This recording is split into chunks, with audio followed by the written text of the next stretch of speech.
Hello friends, എല്ലാവർക്കും കാറ്റത്തെ കിളിക്കൂടിന്റെ നാളത്തെ episode റിവ്യൂയിലേക്ക് സ്വാഗതം.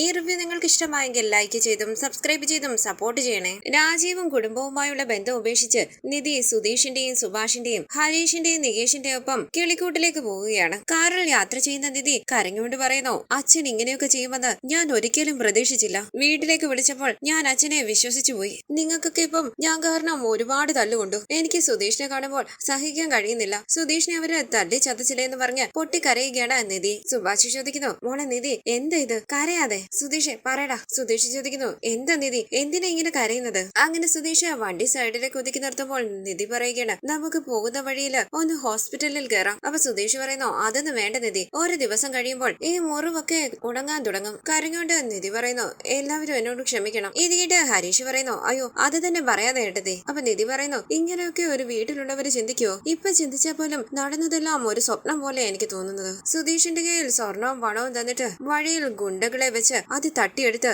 സുധീഷിന്റെ മേൽ പഴിചാരി അവര് സുധീഷിനെ തട്ടിക്കൊണ്ടു പോയിരിക്കുന്നു. അതൊക്കെ ആലോചിക്കുമ്പോൾ തന്നെ എന്റെ തല ചുറ്റുവാ. ഇത് കേട്ട് സുഭാഷ് പറയുന്നു, വിടുമോളെ, മോളുടെ അച്ഛൻ മനസ്സ് മാറി വന്നതാണെന്ന് നമ്മൾ വിശ്വസിച്ചു. അപ്പൊ സുധീഷ് പറയുകയാണ്, പക്ഷെ എനിക്കറിയായിരുന്നു നിധിയുടെ അച്ഛൻ എന്തോ പ്ലാൻ ചെയ്യുന്നുണ്ടെന്ന് എനിക്ക് നന്നായി മനസ്സിലായതാ. നിധിയും എന്നെയും തമ്മിൽ പിരിക്കുമെന്ന് എന്നെ വെല്ലുവിളിച്ചിട്ടാ നിധിയെ എന്നെയും കൂട്ടി വീട്ടിലേക്ക് പോയത്. അപ്പൊ നിധി പറയുകയാണ്, വീണ്ടും വീണ്ടും പറയുകയാണെന്ന് വിചാരിക്കണ്ട. നടന്ന കാര്യങ്ങളൊക്കെ ഓർക്കുമ്പോൾ എനിക്ക് നല്ല ദേഷ്യം തോന്നുന്നുണ്ട്. എനിക്ക് വേണ്ടി നിങ്ങൾ ഒരുപാട് കഷ്ടപ്പെട്ടു, സോറി. അങ്ങനെ നിധി കൈകൂപ്പി കരയുമ്പോൾ സുധീഷ് ചോദിക്കുന്നു, എന്താ നിധി ഇത്, അവര് ചെയ്ത തെറ്റിന് നിധി എന്ത് ചെയ്യാനാ? അപ്പൊ നികേഷ് പറയുന്നു, ഏട്ടത്തി അത് വിട്, ഏട്ടത്തിയും അവിടെ പെട്ട് കഷ്ടപ്പെടുകയല്ലായിരുന്നു, ഇനി അതിനെ കുറിച്ച് ആലോചിക്കണ്ട. നിധി ചോദിക്കുന്നു, തക്കലയിലേക്ക് സുധീഷിനെ അന്വേഷിച്ച് വരണമെന്ന് നിങ്ങൾക്ക് എങ്ങനെ തോന്നി? ഇത് കേട്ട് സുഭാഷ് പറയുന്നു, ഹരീഷ പറഞ്ഞത് തക്കലയിലേക്ക് പോയേ പറ്റൂന്ന്. ഭാഗ്യം കൊണ്ടാ അവൻ അങ്ങനെ തോന്നിയത്, ഇല്ലെങ്കിൽ സുധീഷിനെ കണ്ടെത്താൻ പറ്റില്ലായിരുന്നു. പുഞ്ചിരിച്ച് സുധീഷ് ചോദിക്കുകയാണ്, എന്തുകൊണ്ട് അവന് തോന്നി? അവനോട് നിധിയുടെ അച്ഛൻ എന്നെ വെല്ലുവിളിച്ച കഥയെല്ലാം പറഞ്ഞിരുന്നു. അതാ എന്തോ പ്രശ്നമുണ്ടെന്ന് മനസ്സിലാക്കി അവൻ എല്ലാവരെയും കൂട്ടിക്കൊണ്ട് വന്നത്. അവർ ഒരുപാട് അടിച്ചുവന്ന് നിധി സുധീഷിനോട് ചോദിക്കുമ്പോൾ സുധീഷ് പറയുകയാണ്, എന്തൊരു ചോദ്യം ഇത് നിധി, അവരെന്നെ തല്ലി ചതയ്ക്കുകയായിരുന്നു. കണ്ടു നിറങ്ങി നിധി സോറി എന്ന് പറയുമ്പോൾ സുധീഷ് പറയുകയാണ്, അയ്യോ നിധി എന്നോട് സോറി പറയാൻ വേണ്ടിയല്ല ഞാൻ പറഞ്ഞത്. നിധി ചോദിച്ചു, ഞാൻ പറഞ്ഞു, അത്രേ ഉള്ളൂ. അപ്പൊ നിധി പറയുകയാണ്, എന്റെ വീടിനെ കുറിച്ച് ചിന്തിക്കുമ്പോൾ എനിക്ക് തന്നെ വെറുപ്പ് തോന്നുക. അവരൊക്കെ ഇങ്ങനത്തെ ആളുകളായിരുന്നു. ആലോചിക്കുമ്പോൾ തന്നെ എനിക്ക് ഭയം തോന്നുക. ഇത് കേട്ട് സുഭാഷ് പറയുന്നു, മോളെ നടന്നതെല്ലാം നടന്നു, ഇനി ആ വിഷമത്തിൽ സംസാരിക്കണ്ട. മോള് കുറച്ചു നേരം റെസ്റ്റ് എടുക്ക്. സുധീഷ് നീയും നന്നായി ഉറങ്ങിയിട്ടൊന്നും ഇല്ലല്ലോ, നീ പിന്നിലേക്ക് വന്നിരുന്ന് റെസ്റ്റ് എടുക്ക്. ഹരീഷ് നീ പോയി വണ്ടി ഓടിക്ക്. ശരി സുഭാഷ് ഏട്ടാന്ന് ഹരീഷ് പറയുമ്പോൾ നികേഷ് ചോദിക്കുന്നു, ഹരീഷിനും കുഴപ്പമൊന്നുമില്ലല്ലോ? ഇല്ല, ഞാൻ വണ്ടി ഓടിക്കാന്ന് ഹരീഷ് പറയുമ്പോൾ സുധീഷ് പറയുകയാണ്, നിധിയും കുറച്ചു നേരം പിന്നിൽ വന്നിരുന്ന് റെസ്റ്റ് എടുക്ക്. നികേഷ് നിനക്കെന്തോ വോമിറ്റ് ചെയ്യാൻ തോന്നുന്നൊക്കെ പറഞ്ഞില്ലേ, നീ വേണമെങ്കിൽ മുന്നിൽ വന്നിരുന്നു. ഇത് കേട്ട് പുഞ്ചിരിച്ച് സുധീഷിനെ ഒന്ന് നോക്കിയിട്ട് ശരി എന്ന് പറയുകയാണ് നികേഷ്. ഹരീഷും നിധിയും പിൻ സീറ്റിലേക്ക് ഇരിക്കുമ്പോൾ ഡ്രൈവിംഗ് സീറ്റിലേക്ക് ഹരീഷും ഫ്രണ്ട് സീറ്റിലേക്ക് നികേഷും ഇരിക്കുകയാണ്. വിഷമത്തോടുകൂടി പുറത്തേക്ക് നോക്കിയിരിക്കുകയാണ് നിധി. അരികിലിരിക്കുന്ന സുധീഷ് പുഞ്ചിരിച്ച് സ്നേഹത്തോടുകൂടി നിധിയെ തന്നെ നോക്കിയിരിക്കുന്നു. ഇത് സുഭാഷും നികേഷും ഹരീഷും ശ്രദ്ധിക്കുന്നുണ്ട്. തുടർന്നവർ കിളിക്കൂട്ടിലേക്ക് മടങ്ങി എത്തുകയാണ്. കാറിൽ നിന്ന് ഇറങ്ങി ഡോർ അടയ്ക്കുന്ന സുധീഷിന്റെ കയ്യിലേക്ക് ഡോർ കൊള്ളുകയാണ്. വേദന കൊണ്ട് സുധീഷ് കരയുമ്പോൾ ടെൻഷനോടുകൂടി അരികിലേക്ക് ഓടി വന്ന് നിധി ചോദിക്കുന്നു, എന്തു പറ്റി സുധീഷ്? കൈ കുടങ്ങിയോണ്ട് സുധീഷ് പറയുന്നു, ഒന്നുമില്ല. ഇത് കേട്ട് സുധീഷിനെ ഒന്ന് നോക്കിയിട്ട് വാ നിങ്ങൾ അകത്തേക്ക് വന്ന് പറഞ്ഞ് സുഭാഷ് മുന്നോട്ട് നടക്കുകയാണ്. അവരെ കണ്ട് ബെഡിൽ നിന്നും എഴുന്നേറ്റിരുന്ന് ഭാസ്കരൻ ചോദിക്കുന്നു, നിങ്ങൾ എത്തിയോ? നിധി പുഞ്ചിരിച്ച് ഭാസ്കരനെ നോക്കുമ്പോൾ സുധീഷും നികേഷും ഹരീഷും അകത്തേക്ക് പോവുകയാണ്. സുഭാഷ് ചോദിക്കുന്നു, അച്ഛൻ കഴിച്ചായിരുന്നു? ഭാസ്കരൻ ഒന്നും മിണ്ടാതെ ബെഡിലേക്ക് കിടക്കുകയാണ്. ഇത് കണ്ട് നിധിയും സുഭാഷും അകത്തേക്ക് പോകുന്നു. തുടർന്ന് നികേഷ് പറയുകയാണ്, എത്ര വലിയ പ്രശ്നത്തിനാ നിങ്ങൾ തിരിച്ചു വന്നത്? അതിനെക്കുറിച്ച് ഒരു വാക്കുപോലും ചോദിച്ചില്ല. നീ ആരുടെ കാര്യം പറയുന്നതെന്ന് സുധീഷ് ചോദിക്കുമ്പോൾ നികേഷ് പറയുകയാണ്, പുറത്തൊരാൾ ഇരിപ്പില്ലേ, ഒരു വലിയ മനുഷ്യൻ. സുധീഷ് ചോദിക്കുന്നു, നീ എന്താ അയാളെ ആദ്യമായിട്ടാണോ കാണുന്നത്? അയാളെ കുറിച്ച് നീ എന്തിനാ ഇങ്ങനെയൊക്കെ ചിന്തിക്കുന്നത്? നീ എന്തിനാ ഇതൊക്കെ പ്രതീക്ഷിക്കുന്നത്? അപ്പൊ നികേഷ് പറയുകയാണ്, ശരിയായിരിക്കാം, പക്ഷെ ഇങ്ങനെയുള്ള സിറ്റുവേഷനിൽ പോലും കണ്ടില്ലെന്ന് നടിക്കുന്നത് കുറച്ച് ഓവറാ. ഇത് കേട്ട് നിധി പറയുകയാണ്, നികേഷ് നീ അത് വിട്, സുഭാഷിടാ ഞാൻ പോയി ഫ്രഷ് ആയിട്ട് വരാം. അങ്ങനെ നിധി വാഷ്റൂമിലേക്ക് പോകുമ്പോൾ സുഭാഷ് വെള്ളം എടുക്കാനായി അടുക്കളയിലേക്ക് പോകുകയാണ്. തുടർന്ന് വെള്ളവുമായി അവിടേക്ക് വന്ന സുഭാഷ് നികേഷിന് വെള്ളം കൊടുക്കുകയാണ്. സുധീഷിനോടും ഹരീഷിനോടും വെള്ളം എടുക്കട്ടെ എന്ന് ചോദിക്കുമ്പോൾ അവർ വേണ്ടാന്ന് പറയുന്നു. ക്ഷീണത്തോടു കൂടിയിരിക്കുന്ന നികേഷിനെ ഒന്ന് ശ്രദ്ധിച്ചിട്ട് പില്ലോ കൊണ്ട് കൊടുത്ത് സുഭാഷ് പറയുന്നു, നികേഷ് നീ അവിടേക്ക് കിടന്നോ, നല്ല ഉറക്കക്ഷീണം ഉണ്ട് നിനക്ക്. ഇത് കേട്ട് നികേഷ് അവിടേക്ക് കിടക്കുമ്പോൾ ഭഗവാന്റെ മുന്നിലേക്ക് വന്ന് കൈകൂപ്പി സുഭാഷ് പറയുന്നു, ഭഗവാനെ നടക്കാൻ പാടില്ലാത്തതൊക്കെയാണ് നടന്നത്, പക്ഷെ ഞങ്ങളെ എല്ലാവരെയും കാത്തു രക്ഷിച്ച് തിരിച്ചു കൊണ്ടുവന്നു. ഒരാപത്തും കൂടാതെ സുധീഷിനെയും നിധിയെയും രക്ഷിച്ചതിന് ഒരുപാട് നന്ദിയുണ്ട്. അകത്തേക്കൊന്ന് നോക്കിയിട്ട് ഹരീഷ് പറയുകയാണ്, സുധീഷേട്ടാ പക്ക ക്രിമിനലാ സുധീഷേട്ടന്റെ അമ്മായിച്ചൻ. അപ്പൊ സുധീഷ് പറയുന്നു, അതേടാ നിധി ഉള്ളത് കൊണ്ട് എനിക്ക് എല്ലാം ഒന്നും പറയാൻ പറ്റിയില്ല, പക്ഷെ അയാൾക്ക് ഞാൻ ഒരു ദിവസം കൊടുക്കുന്നുണ്ട്, ഇഷ്ടമല്ലെങ്കിൽ മുഖത്ത് നോക്കി പറയണ ഇഷ്ടമല്ലാന്ന്. ഇത് കേട്ട് സുഭാഷ് പറയുകയാണ്. പക്ഷെ ഒരു കാര്യമുണ്ട് സുധീഷേ, ആ വീട്ടിലുള്ള എല്ലാവരും നീ സ്വർണവും പണവുമായി കടന്നു കളഞ്ഞു, ചതിച്ചു എന്നൊക്കെ പറയുമ്പോൾ നിധി മാത്രം അത് വിശ്വസിച്ചില്ല. സുധീഷ് അങ്ങനെ ചെയ്യില്ല എന്ന് പറഞ്ഞുകൊണ്ടേയിരുന്നു. അത് വലിയ കാര്യമല്ലേടാ. ഇത് കേട്ട് സുധീഷ് പുഞ്ചിരിച്ച് തലയാട്ടുമ്പോൾ അവിടേക്ക് വന്ന നിധി ചോദിക്കുന്നു, എന്താ സുഭാഷേടാ, എന്റെ പേരൊക്കെ കേൾക്കുന്നുണ്ടല്ലോ. അപ്പൊ സുഭാഷ് പറയുകയാണ്, അത് മോളുടെ വീട്ടിൽ എല്ലാവരും സുധീഷ് സ്വർണവും പണവുമായി കടന്നു കളഞ്ഞതാണെന്ന് പറഞ്ഞപ്പോൾ സുധീഷ് അത് മോഷ്ടിച്ചെന്ന് മോള് വിശ്വസിച്ചില്ലല്ലോ, അതിനെ കുറിച്ചാ പറഞ്ഞത്. അപ്പൊ സുധീഷ് പറയുകയാണ്, നിധിയുടെ വീട്ടിലുള്ള എല്ലാവരും ഞാനാണ് സ്വർണവും പണവും മോഷ്ടിച്ചെന്ന് പറഞ്ഞില്ലേ, അപ്പൊ നിധിക്ക് അങ്ങനെയൊന്നും തോന്നിയില്ലേ? ഇത് കേട്ട് നിധി ചോദിക്കേണ്ട, എനിക്ക് എങ്ങനെ തോന്നും, സുധീഷ് അങ്ങനെയുള്ള ഒരാളല്ലെന്ന് എനിക്കറിയാലോ. ഇത് കേട്ട് സന്തോഷത്തോടു കൂടി മുഖത്തോട് മുഖം നോക്കുകയാണ് സുധീഷും സുഭാഷും. അപ്പൊ ഹരീഷ് പറയുന്നു, സുധീഷ് ഏട്ടൻ അത്രയ്ക്ക് നല്ലവരൊന്നും അല്ലല്ലോ, സുധീഷ് ഏട്ടൻ എങ്ങനെ വിശ്വസിച്ചു? ഞാൻ പോലും ഒരു സെക്കൻഡ് സുധീഷ് ഏട്ടൻ പണം എടുത്തു കാണുമോ എന്ന് സംശയിച്ചു. ഇത് കേട്ട് നിധി ചിരിച്ചുകൊണ്ട് സുധീഷിനെ നോക്കുമ്പോൾ സുധീഷ് ദേഷ്യത്തോടു കൂടി ഹരീഷിനെ നോക്കുകയാണ്. പുഞ്ചിരിച്ച് ഹരീഷ് പറയുന്നു, ചുമ്മാ പറഞ്ഞതാ സുധീഷ് ഏട്ടാ. പുഞ്ചിരിച്ച് നിധി ഒന്ന് നോക്കിയിട്ട് സുധീഷ് പറയുന്നു, എന്നെ വിശ്വസിച്ചതിന് ഒരുപാട് നന്ദിയുണ്ട് നിധി. അപ്പൊ നിധി പറയുകയാണ്, സുധീഷിനെ മാത്രമല്ല ഞാൻ അവരെയും വിശ്വസിച്ചു. ശരിക്കും അരുണേട്ടന് കാല് വയ്യാത്തത് കൊണ്ടാണ് സുധീഷിനോട് പോകാൻ പറഞ്ഞതെന്ന് ഞാൻ വിശ്വസിച്ചു. ഞാൻ അവരെ പോലെ നിധിയെ ചതിച്ചിട്ടില്ല എന്ന് സുധീഷ് പറയുമ്പോൾ നിധി പറയുകയാണ്, സുധീഷ് എന്നെ ചതിച്ചിട്ടില്ല, സുധീഷിന്റെ ഭാഗത്തായിരുന്നു ശരി. അങ്ങനെ നിധി ചുമച്ചുകൊണ്ട് അവിടെ ഇരിക്കുന്ന വെള്ളം എടുത്ത് കുടിക്കാനായി തുടങ്ങുമ്പോൾ സുഭാഷ് പറയുകയാണ്, മോളെ ഞാൻ വേറെ വെള്ളം എടുത്തോണ്ട് വരാം, അത് നികേഷ് കുടിച്ചതിന്റെ ബാക്കിയാ. അപ്പൊ നിധി പറയുകയാണ്, അത് സാരമല്ല സുഭാഷ് ഏട്ടാ, ഇതിലൊക്കെ എന്താ ഉള്ളത്? അങ്ങനെ നിധി വെള്ളം കുടിക്കുമ്പോൾ എല്ലാവരും പുഞ്ചിരിച്ച് നിധിയെ നോക്കുകയാണ്. നികേഷ് ചോദിക്കുന്നു, സുധീഷ് ഏട്ടാ സ്വർണവും പണവും ഒക്കെ അവർ ഒരുപാട് തന്നു വിട്ടായിരുന്നോ? അപ്പൊ സുധീഷ് പറയുകയാണ്, അതേടാ ഒരു ബാഗ് നിറയെ സ്വർണവും പണവും എല്ലാം തന്നു. എന്നെ വിശ്വസിച്ച് ഇത്രയൊക്കെ തന്നു വിടുമ്പോൾ ശരിക്കും എന്തോ അത്യാവശ്യമായിരിക്കുമെന്ന് ഞാനും വിചാരിച്ചു. ഇപ്പൊ എനിക്ക് തോന്നുവാ ഒരുപക്ഷെ അതൊന്നും ഗോൾഡ് അല്ലായിരിക്കുമെന്ന്, ഗോൾഡ് പോലെ എന്തൊക്കെയോ വെച്ച് ചതിച്ചതായിരിക്കും. ഇത് കേട്ട് നിധി പറയുന്നു, അല്ല സുധീഷ് അതെല്ലാം ശരിക്കും ഗോൾഡ് ആയിരുന്നു. ഇടയ്ക്കിടയ്ക്ക് ഇങ്ങനെയുള്ള കൈമാറ്റങ്ങളൊക്കെ ഉണ്ടെന്ന് ഏട്ടത്തി പറഞ്ഞാ ഞാൻ അറിഞ്ഞത്. ആ വീട്ടിൽ ഇത്രയും നാളും താമസിച്ചിട്ട് ഞാൻ ഇതൊന്നും അറിഞ്ഞില്ല. ഇത് കേട്ട് സുധീഷ് പറയുകയാണ്, അപ്പോ അതിലുള്ളതെല്ലാം ഗോൾഡ് ആയിരുന്നു എന്നാ പറയുന്നത്. അപ്പൊ നിധി പറയുന്നു, അതെ സുധീഷ് ഗോൾഡ് തന്നെയായിരുന്നു. നെഞ്ചത്ത് കൈവച്ച് സമാധാനത്തോടു കൂടി സുധീഷ് പറയുകയാണ്, ഓ സമാധാനമായി, ഞാൻ ഒരു നിമിഷം ഭയന്നുപോയി. എല്ലാവരും സംശയത്തോടു കൂടി സുധീഷിനെ നോക്കുമ്പോൾ നിധി ചോദിക്കുന്നു, അതെന്താ? എല്ലാവരെയും ഒന്ന് നോക്കിയിട്ട് പോക്കറ്റിൽ നിന്നും 2 ഗോൾഡ് കോയിൻ എടുത്ത് നിധിയെ കാണിക്കുകയാണ് സുധീഷ്. ഇത് കണ്ടു ഞെട്ടി എല്ലാവരും സുധീഷിനെ നോക്കുമ്പോൾ വിശ്വസിക്കാനാകാതെ എഴുന്നേറ്റിരിക്കുകയാണ് നികേഷ്. നിധി ചോദിക്കുന്നു, എന്താ ഇത് സുധീഷ്? പുഞ്ചിരിച്ച് സുധീഷ് പറയുകയാണ്, അത് ഞാൻ ആ ബാഗ് എടുത്തോണ്ട് പോകുമ്പോ തന്നെ 2 എണ്ണം അടിച്ചു മാറ്റി. ഒരു ബോക്സില് ഗോൾഡ് കോയിൻ ഒരുപാടുണ്ടായിരുന്നു. അവരുടെ ഭാഗത്തു നിന്നുള്ള അപമാനത്തിന് അതിൽ നിന്നും ഞാൻ 2 എണ്ണം എടുത്തു. നിധി വളരെ ദേഷ്യത്തോടു കൂടി സുധീഷിനെ നോക്കുമ്പോൾ ടെൻഷനോടുകൂടി നിൽക്കുകയാണ് സുഭാഷും ഹരീഷും നികേഷും. സുധീഷ് പറയുന്നു, നിധി എന്നെ തെറ്റിദ്ധരിക്കല്ലേ, ഞാൻ ആ വീട്ടിലേക്ക് വന്നപ്പോൾ അവരെന്നെ എന്തോരം ഇൻസൾട്ട് ചെയ്തു. അങ്ങനെയുള്ളപ്പോൾ അത്രയും സ്വർണത്തിൽ നിന്നും പണത്തിൽ നിന്നും ഞാൻ ഇത് മാത്രമല്ലേ എടുത്തുള്ളൂ. ഇതെല്ലാം കണ്ട് ഹരീഷ് മനസ്സിൽ പറയുകയാണ്, സുധീഷ് ഏട്ടന്റെ ജീവിതം ആരും വന്ന് തകർക്കേണ്ട, സുധീഷ് ഏട്ടൻ തന്നെ നശിപ്പിച്ചോളൂ. ദേഷ്യത്തോടു കൂടി സുഭാഷ് ചോദിക്കുന്നു, എടാ സുധീഷ് എന്ത് ശീലമാടാ ഇത്? അപ്പൊ സുധീഷ് പറയുകയാണ്, സുഭാഷ് ഏട്ടാ ഞാൻ എത്ര അടി വാങ്ങിയെന്നറിയുമോ? എന്നെ അവരെ എന്തോരം അപമാനിച്ചെന്നറിയോ? കെട്ടിയിട്ട് അവർക്ക് ബോറടിക്കുമ്പോഴൊക്കെ എന്നെ അടിച്ചു, രാത്രിയിലും പകലും അടി വാങ്ങി. മെഡിക്കൽ എക്സ്പെൻസിനുള്ള കാശ് വേണ്ടേ?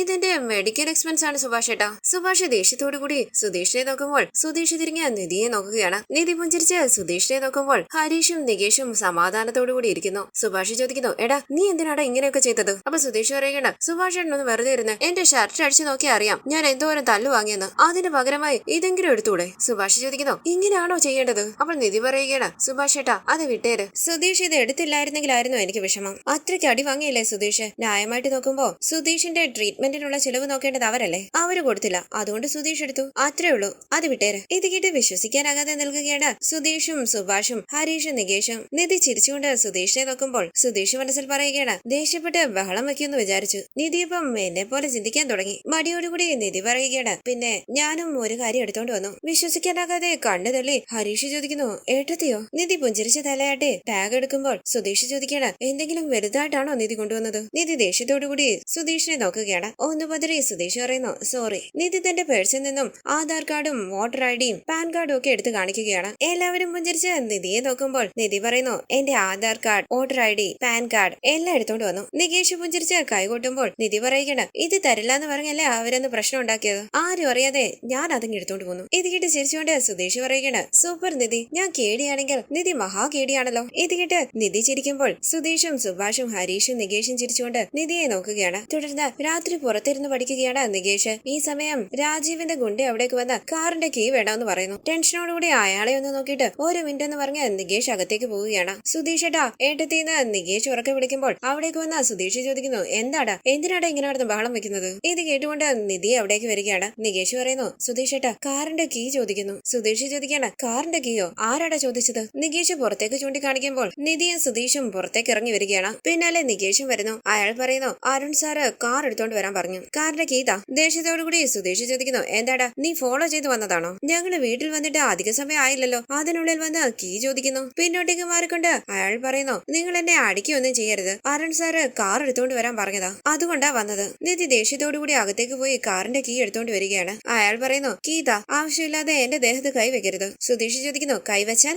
ഇത് കേട്ട് നിധി പറയുകയാണ് സുധീഷെ വിട്ടേര്, വെറുതെ എന്തിനാ പ്രശ്നം ഉണ്ടാക്കാൻ പോകുന്നത്, കീ കൊടുത്തേക്കാം. അങ്ങനെ കീ അയാളുടെ നേരെ എറിയുകയാണ് നിധി. കീ എടുത്ത് അയാൾ ചുറ്റും നോക്കുമ്പോൾ സുധീഷ് പറയുന്നു എടാ ഇവിടെ ആടാ, നീ എന്താ നോക്കുന്നത്? കാറിന് ഒരു കുഴപ്പമില്ല, ഞങ്ങൾക്കും വണ്ടിയൊക്കെ ഓടിക്കാൻ അറിയാം, ഞങ്ങള് നിങ്ങളെ പോലെ ആരുടെയും ദേഹത്ത് കൊണ്ടുപോയി കയറ്റില്ല. നിധി ചോദിക്കുന്നു കാർ ഞങ്ങൾ തന്നെ എടുക്കുമെന്ന് കരുതി പിന്നാലെ ഓണർ നിന്നെ അയച്ചതാണോ? ഞങ്ങൾ അവരെ പോലെ അല്ലാന്ന് ചെന്ന് പറഞ്ഞേരോ, ഞങ്ങൾക്ക് ക്രിമിനലുകളെ പോലെ പ്ലാൻ ചെയ്യാൻ അറിയില്ലാന്ന് ചെന്ന് പറ. ഇത് കേട്ട് നിധി ഒന്ന് നോക്കിയിട്ട് സുധീഷ് പറയുന്നു പോടാ. ഞെട്ടി ഭയത്തോടു കൂടി അയാൾ വണ്ടിയിലേക്ക് കയറുമ്പോൾ വണ്ടിയിലേക്ക് അടിച്ച് സുധീഷ് പറയുകയാണ് പോകാനല്ലടാ പറഞ്ഞത്, എന്താണ് നോക്കുന്നത്, പോടാ. ഇത് കേട്ട് അയാൾ വണ്ടിയിൽ അവിടെ നിന്ന് പോകുമ്പോൾ നിധി ദേഷ്യത്തോടു കൂടി അയാൾ പോകുന്നത് നോക്കി നിൽക്കുകയാണ്. പുഞ്ചിരിച്ച് നികേഷിന്റെ അരികിലേക്ക് വന്ന സുധീഷ് പറയുന്നു കണ്ടില്ലേടാ നികേഷെ, നമ്മളെന്ന് പറയുന്നത് നമ്മളെല്ലാവരും ഒന്ന്, നിധിയുടെ വീട് വേറെ. നമ്മളെ സപ്പോർട്ട് ചെയ്ത് അവൾ അവളുടെ വീട്ടുകാരെ വഴക്കു പറയുക, ഞങ്ങള് നല്ലവരാ, നിങ്ങളെ പോലെ അല്ലാതെ അവളുടെ വീട്ടിലെ ആൾക്കാരോട് പറയാനായി പറഞ്ഞു വിട്ടിരിക്കുന്നു. നിധി പതിയെ പതിയെ എന്റെ ഭാര്യയെ മാറിക്കൊണ്ടിരിക്കുകയാണ് നികേഷെ. അങ്ങനെ സുധീഷ് നികേഷിനെ കെട്ടിപ്പിടിച്ച് ഉമ്മ കൊടുക്കുമ്പോൾ നിധി തിരിഞ്ഞു നോക്കുകയാണ്. സുധീഷ് കവളിൽ കൈവച്ച് വേദന അഭിനയിച്ചു നിൽക്കുമ്പോൾ ടെൻഷനോടുകൂടി അരികിലേക്ക് വന്ന് നിധി ചോദിക്കുന്നു സുധീഷെ എന്തു പറ്റി, നമുക്കൊന്ന് ഹോസ്പിറ്റലിൽ പോയിട്ട് വരാം. ഇത്ര അടി കൊണ്ടതല്ലേ ഡോക്ടറെ കാണുന്നതാ നല്ലത്, ഈ അടിക്കൊക്കെ ഹോസ്പിറ്റലിലേക്ക് പോകണമെന്ന് സുധീഷ് ചോദിക്കുമ്പോൾ നിധി പറയുകയാണ് അങ്ങനെയല്ല സുധീഷെ, നമുക്കൊന്ന് കാണിച്ചിട്ട് വരാം. അപ്പൊ സുധീഷ് പറയുന്നു സാരമില്ല നിധി, ഒന്ന് ഉറങ്ങി എഴുന്നേൽക്കുമ്പോൾ എല്ലാം ശരിയാകും. വിഷമത്തോടു കൂടി നിധി സോറി പറയുമ്പോൾ സുധീഷ് പറയുകയാണ് എന്താ നിധി ഇത്, സോറി ഒക്കെ പറഞ്ഞോണ്ട് നിധി പോയി ഉറങ്ങിക്കോ. ശരി എന്ന് പറഞ്ഞ് നിധി അകത്തേക്ക് പോകുമ്പോൾ സുധീഷ് പറയുകയാണ് നികേഷ് ഈ 2 ദിവസം നടന്ന എല്ലാത്തിനെ കുറിച്ചും ആലോചിച്ച് എനിക്ക് നല്ല വിഷമം ഉണ്ടായിരുന്നടാ, പക്ഷെ എല്ലാം നല്ലതിനായിരുന്നു എന്ന് ഇപ്പൊ തോന്നുക. അവളുടെ നോട്ടത്തിലും ഭാവത്തിലും ഒക്കെ ഒരു മാറ്റം ഉണ്ടായി തുടങ്ങിയിട്ടുണ്ട്, നീ അത് ശ്രദ്ധിച്ചില്ലേ? ഇത് നല്ലതായിട്ട് തോന്നടാ. ഇനി പതിയെ പതിയെ ഞങ്ങളുടെ പ്രണയ ജീവിതം തുടങ്ങും, അവൾ എന്നെ സ്നേഹിക്കാൻ തുടങ്ങും. ഇത് കേട്ട് നികേഷ് പറയുകയാണ് കല്യാണത്തിന് മുമ്പേ പ്രണയിക്കുന്നവരെ കണ്ടിട്ടുണ്ട്, കല്യാണത്തിന് ശേഷം പ്രണയിക്കുന്നവരെയും കണ്ടിട്ടുണ്ട്, പക്ഷെ സുധീഷ് ഏട്ടൻ അടുത്ത വീട്ടിലെ പെണ്ണിനെ പ്രണയിക്കുന്നത് പോലെയാണ് കല്യാണം കഴിഞ്ഞിട്ട് ഒളിഞ്ഞു നോക്കി പ്രണയിക്കുന്നത്. സുധീഷ് ഏട്ടൻ വേറെ ലെവലാ. അപ്പൊ സുധീഷ് പറയുകയാണ് എന്താടാ ചെയ്യുക, നമ്മുടെ അവസ്ഥ അങ്ങനെ ആയി പോയില്ലേ, പ്രണയിക്കുന്നവർക്കെല്ലാം ഇപ്പോഴും ടെൻഷനാ. ഒരുപക്ഷെ വീട്ടിലുള്ളവര് ലവറെ ആർക്കെങ്കിലും കല്യാണം കഴിപ്പിച്ചു കൊടുക്കുവോ അങ്ങനെയുള്ള ടെൻഷൻ. പക്ഷെ എനിക്ക് അങ്ങനെയുള്ള ടെൻഷനൊന്നുമില്ല, കുറച്ചുനാൾ മുമ്പ് വരെ എനിക്ക് അങ്ങനെ ഒരു ഭയം ഉണ്ടായിരുന്നു, പക്ഷെ ഇപ്പോ അങ്ങനെ ഒരു ചിന്തയേ ഇല്ല. അവൾക്ക് എന്നെ ഇഷ്ടമാടാ. എപ്പോ നമ്മുടെ വീട് നമ്മുടെ കുടുംബം എന്നൊക്കെ സംസാരിക്കാൻ തുടങ്ങിയോ അപ്പോഴേ അവളുടെ ഉള്ളിൽ പ്രണയം തുടങ്ങി. അത് മനസ്സിലാക്കിയെടുക്കാൻ അവൾക്ക് കുറച്ച് സമയം എടുത്തേക്കും, നീ വേണമെങ്കിൽ നോക്കിക്കോ, ഉടനെ തന്നെ അവൾ എന്നെ സുധീഷേട്ടാന്ന് വിളിക്കും. ഇത് കേട്ട് സുധീഷ് പറയുകയാണ് വേണ്ട സുധീഷേട്ടാ, സുനന്ദ സുഭാഷേട്ടനെ സുഭാഷേട്ടാന്ന് വിളിച്ച് തേച്ചിട്ട് പോയത്, അതുകൊണ്ട് ഈ ചേട്ടൻ വേണ്ട. സുധീഷ് ചോദിക്കുന്നു അങ്ങനെയാണോ നീ പറയുന്നത്? സുധീഷേ my baby my sweetheart, അങ്ങനെയൊക്കെ അവളെ കൊണ്ട് വിളിപ്പിക്കട്ടെ. ഇത് കേട്ട് നികേഷ് പുഞ്ചിരിച്ച് തലയാട്ടുമ്പോൾ സുധീഷ് ചിരിച്ചുകൊണ്ട് നികേഷിനെ നോക്കുകയാണ്. പിന്നീട് കാണിക്കുന്നത് രാവിലെ ക്ഷീണത്തോടുകൂടി കിടക്കുകയാണ് നികേഷ്. ജോലിക്ക് പോകാനായി ഒരുങ്ങുകയാണ് സുഭാഷും സുധീഷും. നിധി പത്രം നോക്കിക്കൊണ്ടിരിക്കുന്നു. നികേഷിന്റെ അരികിലേക്ക് വന്ന സുഭാഷ് ചോദിക്കുന്നു നികേഷ് നീ ഇതുവരെ എഴുന്നേറ്റില്ലേ, എന്തു പറ്റി നിനക്ക്, നല്ല ചൂടുണ്ടല്ലോ, പനിയുണ്ടോ? നല്ല പനിയുണ്ടല്ലോ, ചൂടുണ്ട്. ഈ സമയം സുഭാഷിന്റെ ഫോണിലേക്ക് വിളിക്കുകയാണ് അവിനാഷ്. ഫോണിൽ സംസാരിച്ചുകൊണ്ട് സുഭാഷ് പുറത്തേക്ക് പോകുമ്പോൾ അരികിലേക്ക് വന്ന് നികേഷിന്റെ തെറ്റിയിൽ തൊട്ട് നോക്കുകയാണ് സുധീഷും നിധിയും. അപ്പൊ സുധീഷ് പറയുന്നു നല്ല ചൂടുണ്ടല്ലോ, ഞാൻ പോയി ഗുളിക വാങ്ങിച്ചോണ്ട് വരാം. നികേഷ് പറയുന്നു ഗുളികയൊന്നും വേണ്ട സുധീഷ് ഏട്ടാ, ഒന്ന് ഉറങ്ങി എഴുന്നേറ്റാ ശരിയാകും. നല്ല പനിയുണ്ടെന്ന് നിധി പറയുമ്പോൾ നികേഷ് പറയുകയാണ് രാത്രിയെല്ലാം ട്രാവൽ ചെയ്തതല്ലേ ഏട്ടത്തി, ഒന്ന് ഉറങ്ങി എഴുന്നേക്കുമ്പോ ശരിയാകും. അങ്ങനെ നികേഷ് അവിടേക്ക് എടുക്കുമ്പോൾ സുധീഷ് ചോദിക്കുന്നു നിധിയുടെ കയ്യിൽ എന്താ പേപ്പറൊക്കെ? നിധി പറയുകയാണ് ഞാൻ ജോലിക്ക് അപ്ലൈ ചെയ്യുകയായിരുന്നു. ഈ സമയം അവിടെ പോകുന്ന സുഭാഷ് പറയുകയാണ് ഞാൻ ഇന്ന് ജോലിക്ക് പോകുന്നില്ലടാ, ഇന്ന് മുഴുവൻ നിന്റെ കൂടെ ഇരിക്കാം. അത് വേണ്ട സുഭാഷ് ഏട്ടൻ ജോലിക്ക് പൊക്കിയോന്ന് നികേഷ് പറയുമ്പോൾ സുഭാഷ് പറയുകയാണ് നീ ഇങ്ങനെ വയ്യാതിരിക്കുമ്പോൾ ഞാൻ എങ്ങനെ നിന്നെ ഇട്ടിട്ട് പോവുക? അപ്പൊ നിധി പറയുന്നു സുഭാഷ് ഏട്ടാ ഞാനില്ല ഇവിടെ, സുഭാഷ് ഏട്ടൻ പൊക്കിയോ, ഞാൻ നോക്കിക്കോളാം അവനെ, ഉറങ്ങി എഴുന്നേൽക്കട്ടെ, പനി കുറവില്ലെങ്കിൽ ഗുളിക കൊടുക്കാം. മോള് ബുദ്ധിമുട്ടുണ്ടാന്ന് സുഭാഷ് പറയുമ്പോൾ നിധി ചോദിക്കണം എന്ത് ബുദ്ധിമുട്ടാ സുഭാഷ് ഏട്ടാ? നികേഷ് എന്താ കൈക്കുഞ്ഞാണോ? അവ ഉറങ്ങാൻ പോവാ, ഞാൻ എന്റെ ജോലി നോക്കാനും പോകുന്നു, ഞാൻ നോക്കിക്കോളാം സുഭാഷ് ഏട്ടാ. ഇത് കേട്ട് നികേഷ് പറയുന്നു അതെ സുഭാഷ് ഏട്ടാ, സുഭാഷ് ഏട്ടൻ ജോലിക്ക് വെക്കും. ശരി എന്ന് പറഞ്ഞ് നികേഷിനൊന്ന് തലോടി സുഭാഷ് ജോലിക്ക് പോവുകയാണ്. ഞാൻ അകത്ത് പോയി കിടക്കട്ടെ എന്ന് പറഞ്ഞ് നികേഷ് റൂമിലേക്ക് പോകുന്നു.